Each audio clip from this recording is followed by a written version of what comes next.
On April 10, 2026, for humans officially returned from the moon. For the first time in over 50 years, the Artemis II mission successfully orbited our lunar neighbor, breaking distance records and proving that modern tech can handle the deep space void.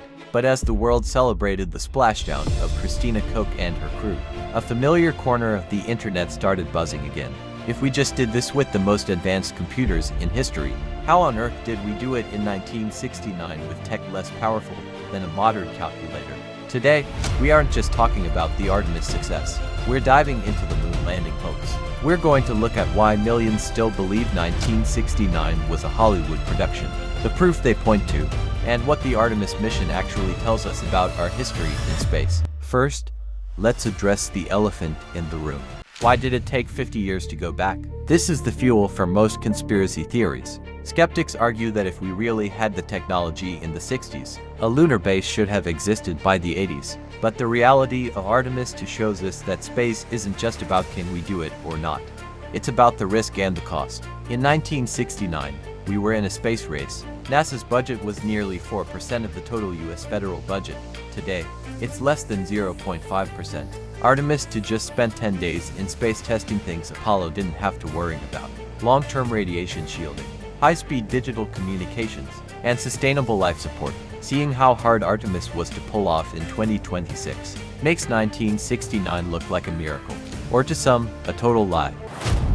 To understand the hoax theory, you have to look at the evidence. And to be fair, if you don't know the physics of space, some of these photos look weird. 1. The waving flag. Critics say there's no wind in space, so why is the flag moving? The reality: NASA actually designed the flag with a horizontal telescopic bar to keep it extended. It wasn't waving from wind. It was vibrating because the astronauts were struggling to plant the pole in the lunar soil. In a vacuum, that kinetic energy has nowhere to go, so the fabric ripples for a long time. 2. The missing stars. Why is the sky pitch black in every photo? The reality: this is a basic photography issue. The lunar surface is incredibly bright under direct sunlight. To capture the astronauts in white suits without blowing out the image, you need a fast shutter speed. If the camera was set to see the faint stars, the astronauts would have looked like glowing white blobs. 3. The sea rock. There's a famous photo of a rock with a perfect letter C on it, looking like a studio prop. The reality: when you look at the original film negatives, that C isn't there. Most experts agree it was a stray hair or a piece of thread that got caught in the light during the photocopying process. One of the most popular theories is that the US government hired the legendary director, Stanley Kubrick, to film the landing on a soundstage. It's a great story, but ironically, the film technology of 1969 actually makes faking it harder than doing it. In 1969, we didn't have CGI. We had front projection and slow-motion film to fake the way lunar dust falls, which falls in a perfect vacuum without swirling in the air.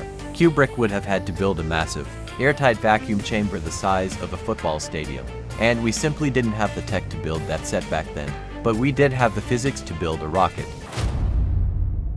The strongest argument against the hoax isn't actually a scientific one, it's a political one. In 1969, the Soviet Union was watching NASA like a hawk. They had the technology to track our radio signals and our spacecraft. If the US had faked the landing, the Soviets would have screamed it from the rooftops to embarrass their rivals. Instead, they conceded.